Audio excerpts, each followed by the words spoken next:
So everything that exists is everything that exists. I am everything that exists. So are you. The more you realize that, the more you open up to the full infinity of who you are. Your life transformed. Your vision of yourself is transformed. Your vision of everything is transformed. The more you see yourself as just an individual, ordinary little man and woman in the street, I got no power, mate, what can I do? Once you do that, you are shutting yourself off from the infinity of who you are, and you become a fraction of what you are. And then you are able to be controlled, but only then. Which is why this understanding has been so suppressed. That's where most people live their lives. In a sense of, I can't, mate, I could never, mate, all the best things in life happen to someone else, mate, oh, what can I do? And when we're there, piece of cake, manipulator in one hand while having a cup of tea in another. When we're here, we're a manipulator's nightmare, breaking the eggshell, breaking the sense of limitation, breaking the sense of fear, the fear of what other people think of us. How many people watching this video now would love to say something, but they think, oh, God, what will my mother say? Oh, what will they think of me? Oh, you'd love to do something in your life, and you say, oh, well, what will they think? I couldn't give a damn what they think. They have a right to think what they like, but so do you and so do I. We forgot that. And once we start believing that because people are different to us, they must be wrong, then we're in a situation where whoever sets the norms in society runs the world. Because we police each other, like I said right at the start of this journey we've both been on, and all been on in the last few hours. Cracking the eggshell, stepping out of the fear of what other people think of us, being who we are, speaking our truth, living our uniqueness. That is the revolution. It's not guns and bombs and meeting violence with violence and meeting anger with anger. What's the point? You get twice the anger, twice the violence. My goodness me, we've moved on, haven't we? The way out of this is the ultimate revolution. It's to be who we are and not what someone else tells us we should be. It's interesting. If you stood in front of a mirror, or not even in front of a mirror, anywhere, and you got a baseball bat, and you started smacking yourself around the head with it, people would call the guys in white coats, wouldn't they? Crikey, get him away. And yet that's what we're doing all the time. When we express that violence to another human being, or to an animal, or to anything, we're actually expressing it to ourselves, because that is us. We are all each other, because we are all this infinite mind. And because we've lost sight of the fact that we are everything, and what we are inside is what we externally create, we go round, because of the manipulation, we're like walking, talking movie projectors. Let me put it this way. Our inner self, our state of being, our attitudes, are resonating us to a certain vibrational frequency. You change your attitudes, the frequency changes. Hate has a certain frequency. And when we feel hate, we resonate the energy around us, that is us, to the hate frequency. We feel love, we resonate it to a different frequency. This energy that we put out with this vibrational code within it, created by our thoughts and attitudes, then draws towards it a reflection of itself. Other energy fields, people, places, ways of life, experiences that sync with what we're putting out. Therefore, what we are in here, we externally create. And I came across this symbol here. There's some esoteric symbols and that involved in there, but ignore all them. I'm just looking at the basic concept, which is of a reflection. There was a guy, a writer called Longfellow. I think it was Longfellow who wrote this. Anyway, some tall chap. And he wrote a story about how someone drowned thrashing in the water, fighting with their own reflection.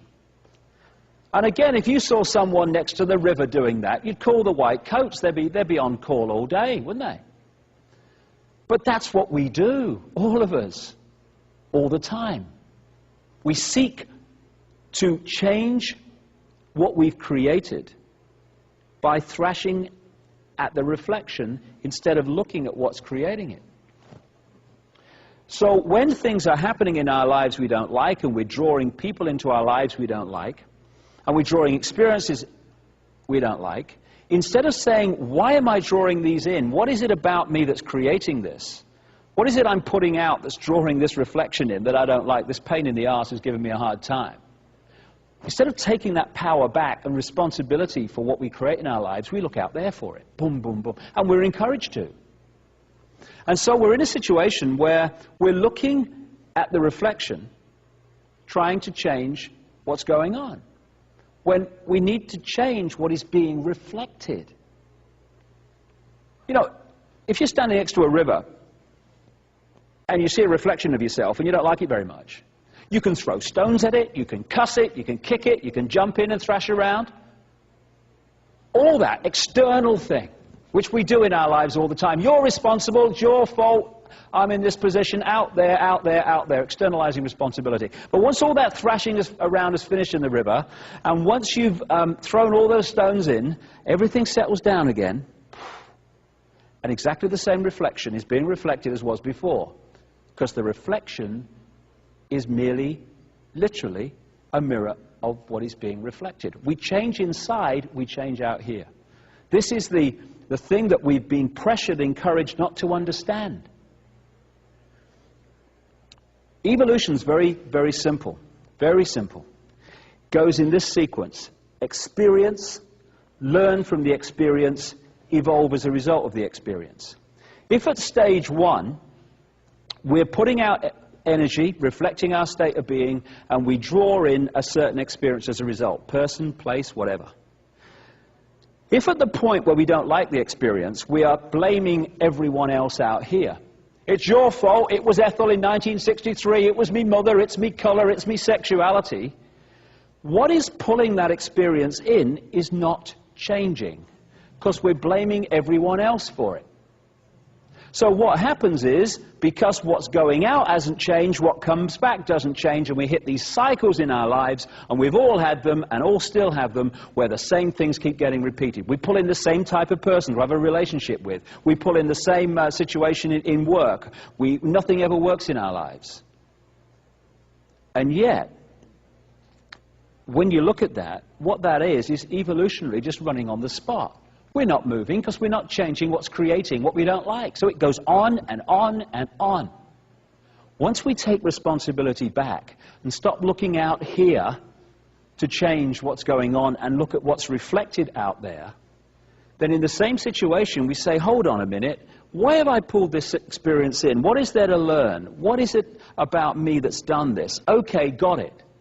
At that point, your attitude, your imagination of yourself changes.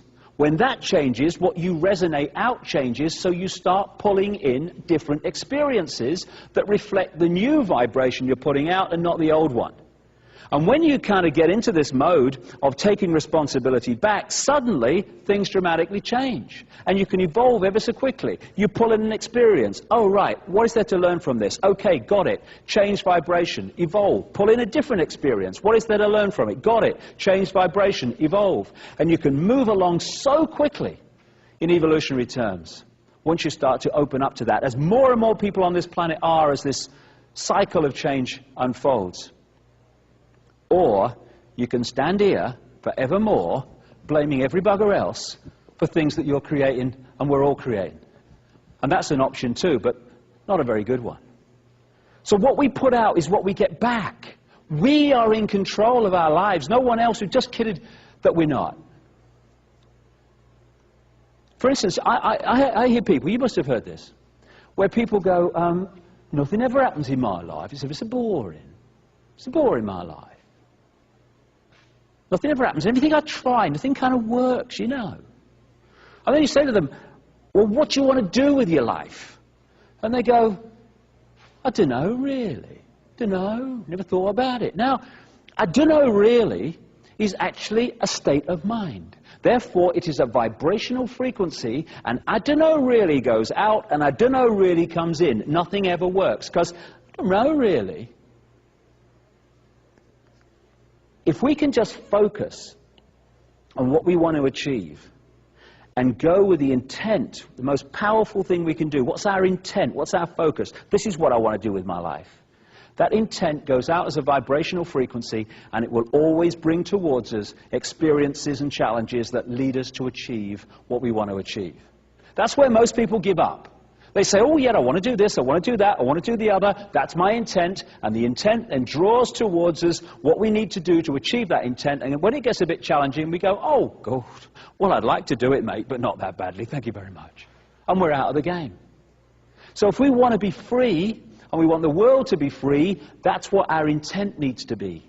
And then the challenges and what we need to achieve that intent will come towards us, and then we can meet them and all this is over. Because if we keep jogging on the spot, blaming everyone else, this is going on, and it's going to go on into another cycle for a very long time.